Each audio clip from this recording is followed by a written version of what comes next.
আজ আমরা আলোচনা করব যারা রাষ্ট্রবিজ্ঞান নিয়ে রবীন্দ্রভারতী বিশ্ববিদ্যালয় থেকে ডিস্টেন্সে এমএ করছো, থার্ড সেমিস্টার, তোমাদের যে সিইসি 3.1 পেপারটা রয়েছে, অর্থাৎ সোশ্যাল মুভমেন্টস ইন ইন্ডিয়া, এই পেপারের এবছরের যে 15 নম্বরের যে প্রশ্নগুলো আসতে পারে তার সম্ভাব্য প্রশ্নগুলো নিয়ে আলোচনা করব।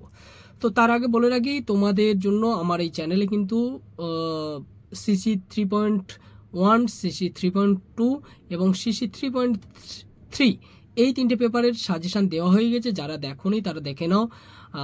প্রশ্নগুলো খুবই ভালো করে তোমরা তৈরি করো। আশা করছি তোমাদের খুবই কাজে লাগবে, কারণ হচ্ছে তোমাদের সামনে পরীক্ষা রয়েছে এবং এই প্রশ্নগুলো তোমাদের জন্য খুবই হেল্পফুল হতে পারে।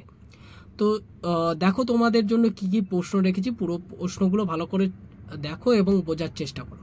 দেখো তোমাদের জন্য ফার্স্ট প্রশ্ন যেটা রেখেছি, examine the cause of the development of the Dalit movement in India.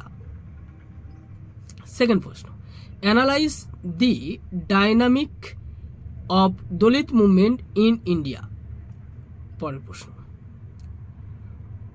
How does the theory of relative deprivation explain the emergence of ethnic movements? এই প্রশ্নটা তোমাদের অন্যভাবেও দিতে পারে, give a brief outline of ethnic movement in India. পরের প্রশ্ন, what are the major classifications of peasants movements in India. এই প্রশ্নটা যদি তোমাদের ঘুরিয়ে দেয় তাহলে দিতে পারে, write a note on the Tebhaga movement. Present movement Tebhaga দিতে পারে, বা হচ্ছে এই প্রশ্নটাও ঘুরিয়েও করে দিতে পারে যে মানে হচ্ছে তোমাদের যে প্রেজেন্ট মুভমেন্ট রয়েছে এটাকে হচ্ছে আলাদা আলাদা ক্লাসিফিকেশন করলো, তেভাগা দিতে পারে।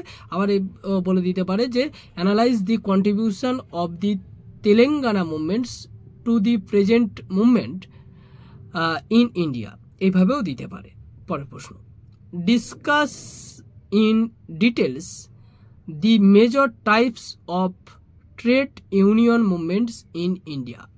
পরের প্রশ্ন, ন্যাশনাল হিউম্যান রাইটস কমিশন। এটা ক্ষেত্রে তোমাদের ন্যাশনাল হিউম্যান রাইটস কমিশনের সঙ্গে জুড়ে দিতে পারে স্টেট হিউম্যান রাইটস কমিশন, মানে এই দুটো সম্পর্কে হচ্ছে আলোচনা করতে হবে। পরের প্রশ্ন, discuss with some details of the major variants of women's movement in India. এই হচ্ছে তোমাদের সিইসি যে পেপারটা রয়েছে 3.1, সেই পেপারের সাজেশন। তোমরা আশা করছি এই প্রশ্নগুলো ভালো করেছে তৈরি করো, আশা করছি খুব কাজে লাগবে।